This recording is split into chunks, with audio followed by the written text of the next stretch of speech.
Hollywood's golden lights have a dark side. From the silent era through the 1980s, many stars found themselves banned, blacklisted, or driven out of the movie industry under strange, scandalous, or politically charged circumstances. In this documentary-style chronicle, we uncover 20-plus tales of famed actors whose careers were derailed by controversy. Each segment introduces the star, the shocking cause of their exile, and the hidden details behind their downfall. These are the forgotten scandals and secret persecutions that Hollywood tried to hide. Stories likely to surprise even the most ardent film fans. Roscoe "Fatty" Arbuckle, Hollywood's first fallen star. In 1921, Roscoe "Fatty" Arbuckle was one of Hollywood's highest-paid comedians, until a notorious scandal made him Tinseltown's first true pariah. Arbuckle was accused of raping and accidentally killing a young actress, Virginia Rapp, at a wild Prohibition-era party. 3 sensational trials played out in headlines blaring lurid details. And although Arbuckle was acquitted with an unprecedented jury apology, declaring him entirely innocent and free from all blame, the damage was done. Under pressure from moral crusaders and a scandal-hungry press, the nascent Hollywood establishment sacrificed Arbuckle to save its own skin. Studio bosses pulled his films from theaters, and Hollywood's new self-censorship czar, Will Hayes, banned Arbuckle from movies in April 1922. Although the ban was lifted after 8 months, Arbuckle's career never recovered. He could only find work under a pseudonym directing short comedies and struggled for years with public ostracism. In 1933, on the very day he reportedly signed a contract for a comeback feature film, Arbuckle died of a heart attack at age 46. One of cinema's pioneering comic talents had been effectively erased, his legacy reduced to a cautionary tale of how swiftly Hollywood could turn its back in the face of scandal. Charlie Chaplin, the exiled genius under suspicion. He was the most famous man in the world, the little tramp with the bowler hat and cane. Yet by 1952, Charlie Chaplin was barred from the United States, condemned as a subversive and a deviant. How did an artist beloved for making the world laugh become an exile? In Chaplin's case, a mix of Cold War paranoia and puritanical scandal brought him down. J. Edgar Hoover's FBI had been shadowing Chaplin for years, amassing a 1,900-page file on him. Though Chaplin was never a Communist Party member, his progressive political views, anti-fascist activism, and even the satirical genius of Citizen Kane drew suspicion. At the same time, Chaplin's messy personal life fed a moral panic. He had a well-publicized penchant for much younger women and was embroiled in a 1940s paternity suit and Mann Act accusation that splashed his name across tabloids. The final blow came in 1952. As Chaplin sailed to London for a film premiere, gossip columnist Hedda Hopper wrote to then-Senator Richard Nixon demanding action. The U.S. Attorney General quickly revoked Chaplin's re-entry permit on vague grounds of his leering, sneering attitude toward American values and his lack of U.S. citizenship. Effectively exiled, Chaplin relocated with his family to Switzerland, driven out of the country, while most of Hollywood stood by silently. It was 20 years before he returned to collect an honorary Oscar in 1972, greeted by a 12-minute standing ovation that moved him to tears. The exile of Charlie Chaplin remains one of Hollywood's darkest chapters. The industry's comic genius labeled an undesirable, chased away without a crime ever proven. Ingrid Bergman, Saint to Sinner, a virtuous star's banishment. In the 1940s, Ingrid Bergman was the epitome of luminous virtue on screen, the angelic star of Casablanca and Joan of Arc. But in 1950, An affair turned her from saint to scandal in the eyes of America. Bergman fell in love with Italian director Roberto Rossellini while filming Stromboli, and became pregnant with his child, all while still married to her Swedish husband. When the affair became public, the backlash was swift and vicious. A U.S. Senator, Edwin C. Big Ed Johnson, launched a tirade on the Senate floor denouncing Bergman as one of the most powerful women on earth, I regret to say, a powerful influence for evil, branding her and fellow actress Rita Hayworth as apostles of degradation. He even proposed licensing actors and directors so that those guilty of scandalous behavior could have their licenses revoked. Out of the ashes of Ingrid Bergman will grow a better Hollywood, Senator Johnson thundered. The public shaming was so intense that Bergman fled the country. For 9 years, she did not return to Hollywood, building her life in Europe with Rossellini. In that period, the once celebrated actress was effectively blacklisted from American films. She had gone from beloved to persona non grata virtually overnight. In 1956, Hollywood welcomed her back cautiously. She won another Oscar that year, and by 1958, even Senator Johnson's colleagues formally apologized for her personal and professional persecution. But the Ingrid Bergman affair stands as one of Hollywood's strangest exiles. A superstar banished not for politics or crime, but for the sin of falling in love. Paul Robeson, the voice that defied America and was silenced. Paul Robeson was a true Renaissance man, an acclaimed singer and actor who had electrified both Broadway and Hollywood, as well as an outspoken civil rights champion. But in the fevered climate of the early 1950s, Robeson's activism and outspokenness led the U.S. government to treat him as an enemy of the state. Robeson was black and proud, internationalist in outlook, and he publicly criticized American racism on the world stage. All unforgivable sins in Jim Crow America. In 1950, the State Department took the extraordinary step of revoking Robeson's passport, effectively trapping him inside the U.S. and choking off his income. He was now imprisoned within the United States, one account noted bluntly. Robeson found concerts canceled and recordings suppressed. He was erased. FBI surveillance tailed his every move. By 1955, a judge upheld the passport denial, ruling the government could bar travel by those who refused to recant their political views. Robeson's stellar career thus came to a halt in what should have been its prime. He lost lucrative work and suffered financial hardships as a result. Only in 1958 was his passport restored after a Supreme Court decision, and Robeson emerged to thunderous ovations abroad, a triumphant figure who had been unjustly muzzled. But the damage had been done at home. He never performed widely in the U.S. again. Robeson's story is perhaps the most dramatic example of Cold War-era political blacklisting.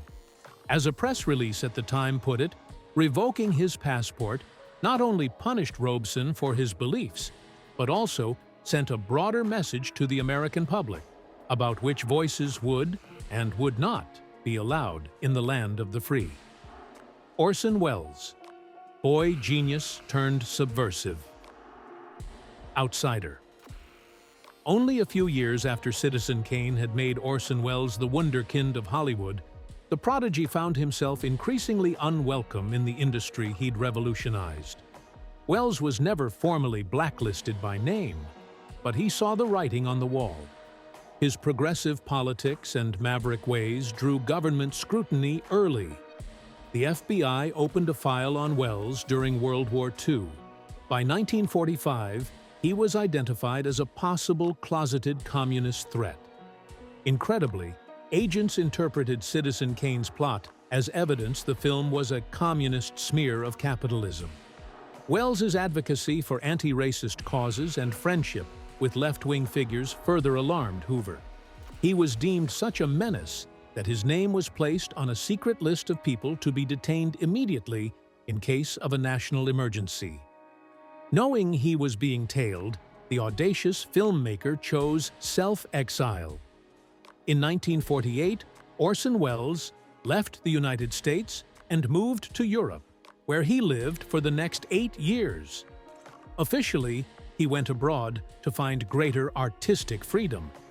Unofficially, Welles was fleeing in America, where he feared persecution. He later satirized the hysteria with a scathing touch. His 1958 noir Touch of Evil features crooked authorities obsessed with witch hunts instead of justice, an obvious jab at McCarthyism.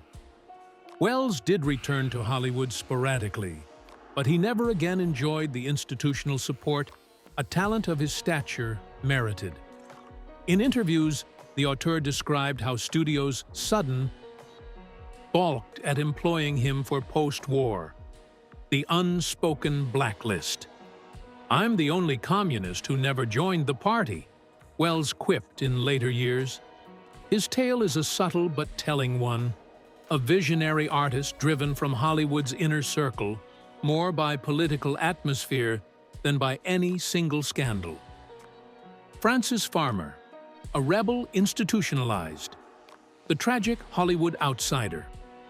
Frances Farmer's story plays out like a Hollywood horror film, except it was all too real. She was a rising young actress in the late 1930s, celebrated for her talent and independent spirit. But Farmer bristled at the studio system's control and openly mocked Hollywood's hypocrisy. Her defiance and bouts of erratic behavior made her a target. By 1942 to 43, Farmer's personal troubles spilled into public view. She racked up a string of arrests for drunk driving, disorderly conduct, and an infamous courtroom outburst in which she reportedly cursed and even lunged at officials. The press gleefully painted her as an unstable bad girl. Ultimately, after a series of legal scrapes and a diagnosis of paranoid schizophrenia, Farmer was committed to an insane asylum in her home state, effectively removing her from Hollywood entirely. She would remain institutionalized for years, enduring shock therapy and, according to sensational later accounts, abusive treatment. A persistent legend even claims she was lobotomized, a charge denied by hospital staff, one of whom insisted Frances Farmer never came to the lobotomy ward. What is certain is that from 1944 to 1950, Farmer disappeared behind asylum walls, her film career obliterated just as it had begun. When released, she was a shadow of her former self and never regained her star status. "I was a professional outcast," Farmer wrote bitterly. Indeed, in the decade after her 1943 breakdown, she managed only a handful of minor roles. It was not one scandal that ruined Frances Farmer, but a system that had no mercy for a nonconformist woman struggling with mental health. Her tragic journey, from glamorous starlet to reputed madwoman in chains, stands as one of Hollywood's most haunting cautionary tales. John Garfield. Heartbreak of the Blacklist. John Garfield was the embodiment of the 1940s movie Tough Guy, a brooding, charismatic star of films like The Postman Always Rings Twice. But by 1951, this A-lister found himself ensnared in the Red Scare's web, with dire consequences. Garfield's working-class sympathies and association with socially progressive causes drew the attention of HUAC, the House Un-American Activities Committee. In April 1951, he was subpoenaed to testify. Unlike some, Garfield refused to name names. "I am no red. I am no pink. I am a loyal citizen," he told the committee, defending his patriotism. It did no good. Merely being accused was enough. Soon Garfield's name appeared in the industry's unofficial blacklist publications like Red Channels. Studio's bosses quietly barred him from future employment in Hollywood. Film offers evaporated. The strain on the 39-year-old actor was immense. He was hounded by FBI surveillance, his phone tapped, and movements followed. At one point, Garfield prepared for a television comeback in a production of Golden Boy, only to have CBS suddenly cancel it under pressure. That was the breaking point. Just days after that project was killed, John Garfield died of a heart attack on May 21, 1952. He was only 39. Friends and family directly blamed the Blacklist for his death. "It killed him. It really killed him," his daughter later said. He was under unbelievable stress. He hadn't worked in 18 months. Garfield's funeral was the largest New York had seen since Valentino's, a testament to how beloved he had been. But in life, Hollywood's fear and hysteria hounded this sensitive talent to an early grave. The tragedy of John Garfield personifies the human cost of the Blacklist era. Joan Bennett, scandal made her untouchable. Not all Hollywood exiles were driven out by politics. Some were ostracized by old-fashioned scandal. Joan Bennett, a successful actress of the 1930s and 40s, saw her career implode virtually overnight in 1951 due to a shooting. In December 1951, Bennett's husband, producer Walter Wanger, shot her agent in a jealous rage, suspecting an affair between Bennett and the agent. The salacious incident became nationwide news. Astonishingly, it was Joan Bennett, the victim of the violence, who bore the brunt of the fallout. In the puritanical climate of the time, a whiff of adultery was enough to stain her reputation. Studios and producers treated Bennett as box office poison after the scandal. She was promptly blackballed by Hollywood. Within a short time, it was painfully clear that I was a professional outcast in Hollywood, one of the untouchables, Bennett later wrote. The statistics bore her out. Before the shooting, she had made 65 films in 23 years. In the decade after, she made only 5. Once a sought-after siren, Bennett suddenly couldn't find work and was even forced to sell her home to stay afloat. Meanwhile, the men in the saga fared better. Her husband, Wanger, served a brief prison term, but soon returned to producing, and her agent recovered and went on to a thriving career. The industry's double standard was stark. It took until the mid-1960s for Joan Bennett to claw her way back, eventually finding steady work on television. By then, she regarded Hollywood with clear-eyed cynicism. The scandal that exiled her reveals how an unforgiving moral code could turn a star into a pariah overnight, especially if she was a woman who dared stray from the era's rigid norms. Zero Mostel, a comic genius, under a black cloud zero. Mostel was a larger-than-life comedian and stage star, famous later for The Producers and Fiddler on the Roof.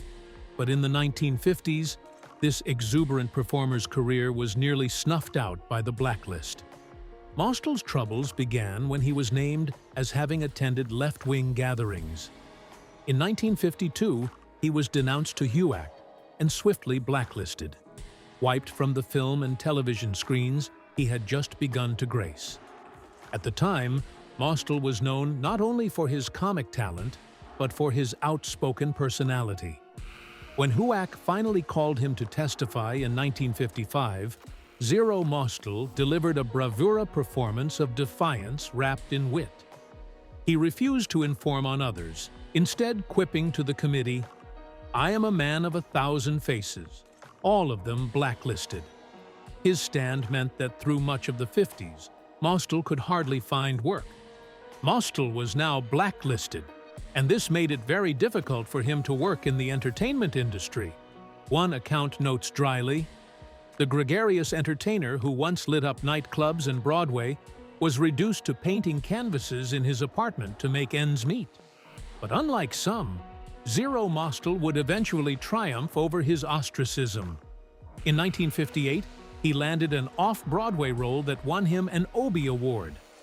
By the early 1960s, Broadway welcomed his prodigious talents back, and soon Hollywood followed. Mostel's comeback was capped by iconic performances.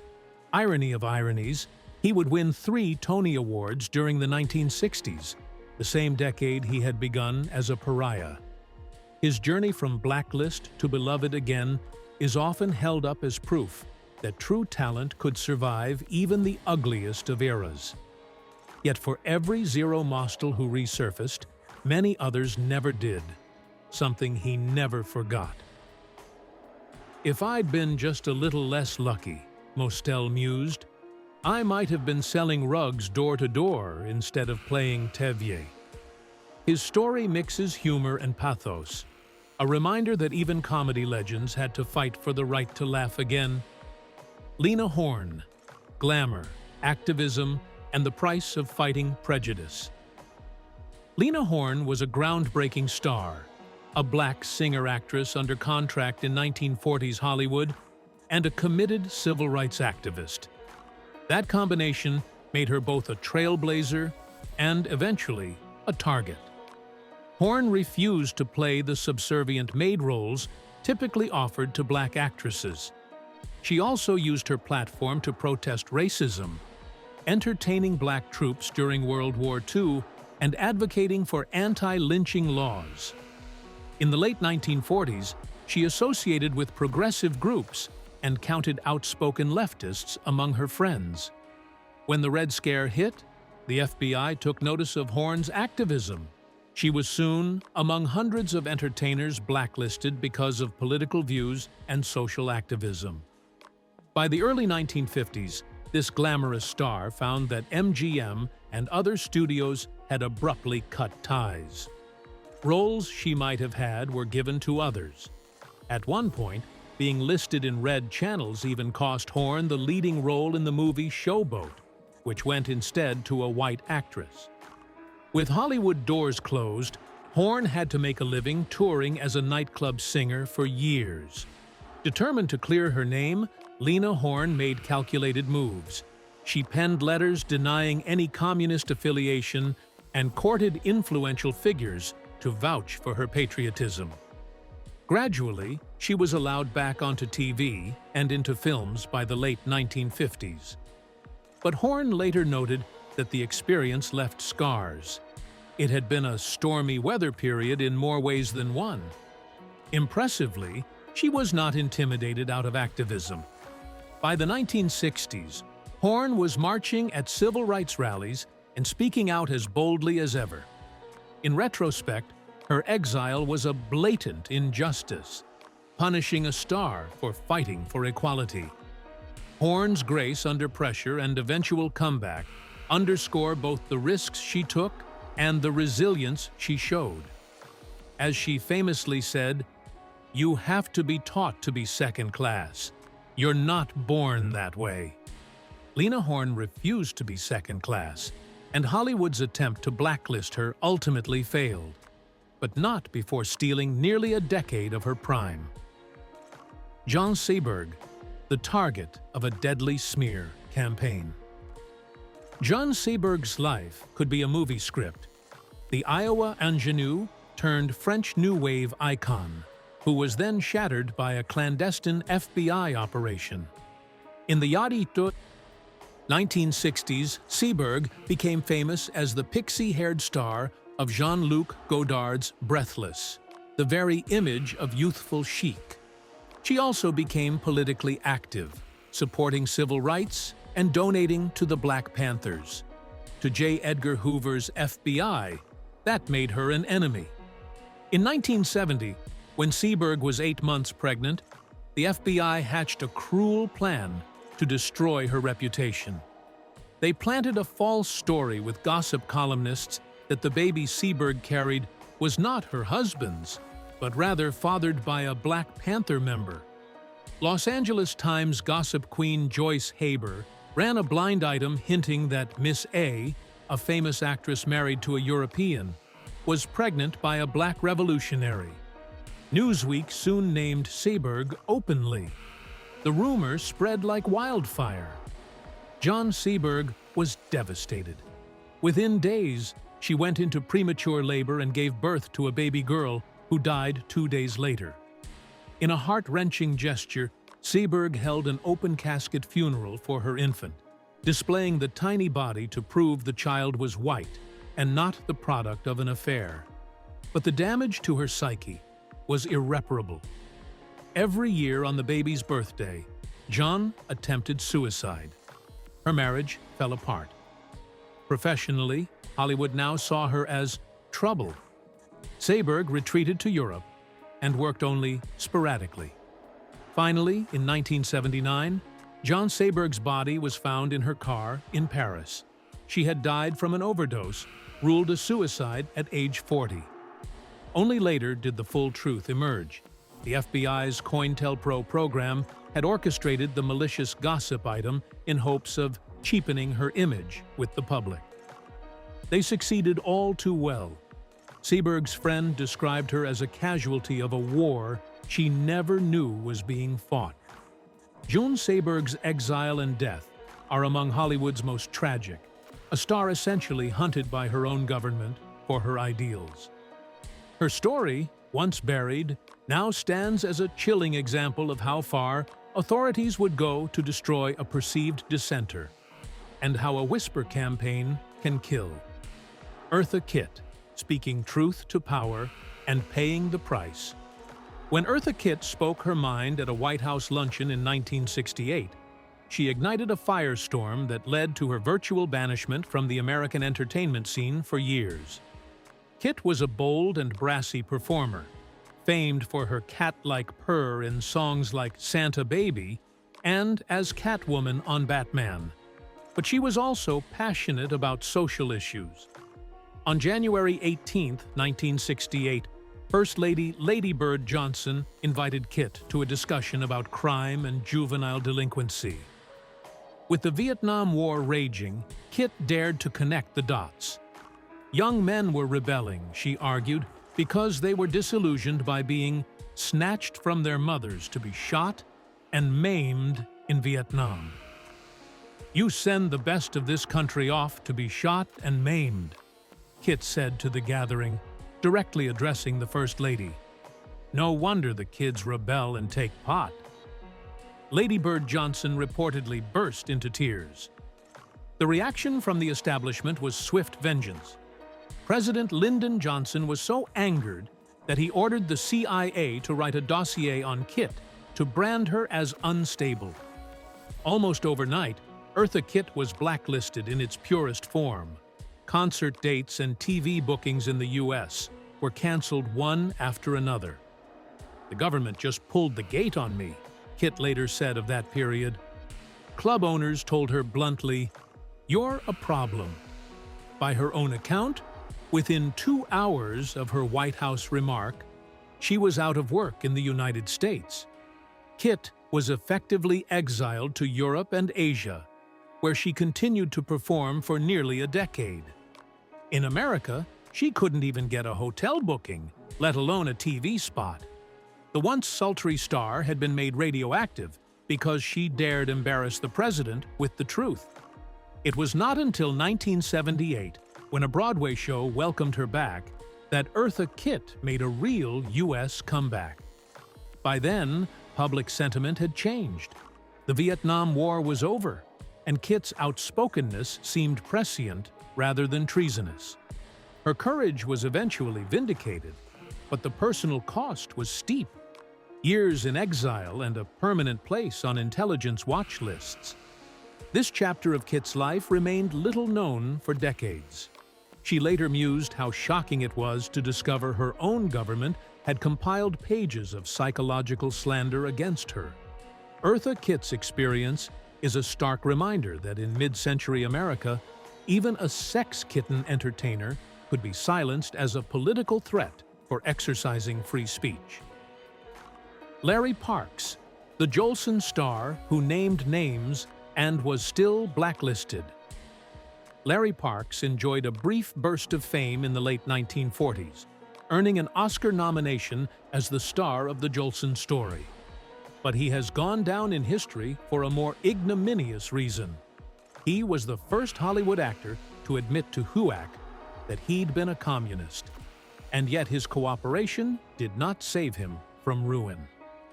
In March 1951, Parks was called before the House Un-American Activities Committee. Under oath and intense pressure, he made a fateful choice. In a trembling voice, Parks confessed, "I was a Communist Party member from 1941 to 1945. He pleaded that he had left the party long ago, that youthful idealism had led him astray. Initially, Parks resisted naming others, calling it a degrading, abhorrent role. But when HUAC threatened contempt, he relented and supplied a list of names of supposed communists in Hollywood. It was a Pyrrhic victory for the committee.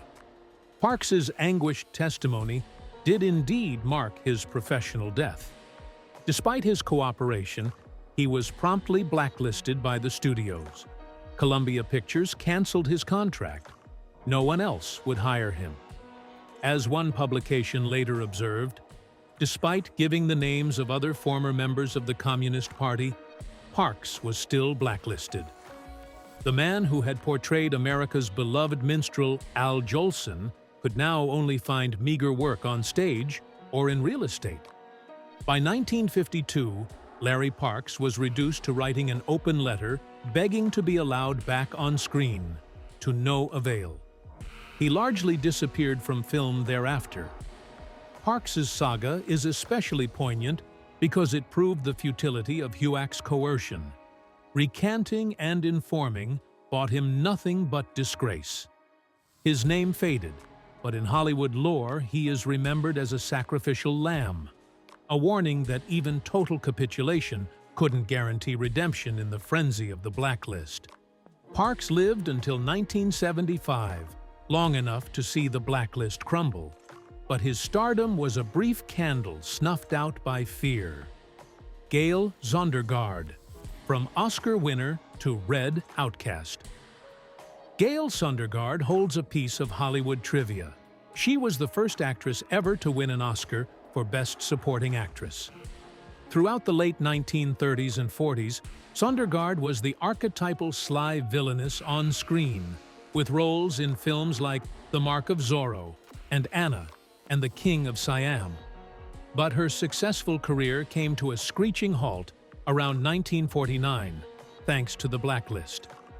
Married to Herbert Biberman, Zondergaard was under immediate suspicion by association.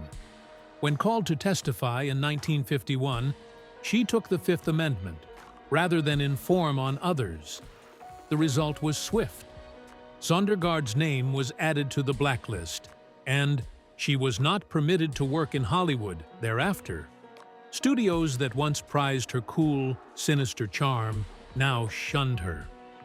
After 1949, her screen work came to an abrupt end for 20 years, primarily due to the Hollywood blacklist, notes her biography plainly. This Oscar-winning actress, at the height of her abilities, suddenly found all doors closed. For 2 decades, Zondergaard could only perform occasionally in regional theater or bit parts far from the studio system. She and Biberman relocated to New York and lived off the stage, effectively exiles from Hollywood. Not until 1969 did Gail Zondergaard appear in another major film. By then, she was nearly 70. Though she outlived the blacklist and even did a few TV spots in her final years, Zondergaard's formidable film career was a casualty of politics. It's especially bitter to consider that this talented woman was once in line to play the Wicked Witch of the West in The Wizard of Oz, only to be branded a witch herself by McCarthyism.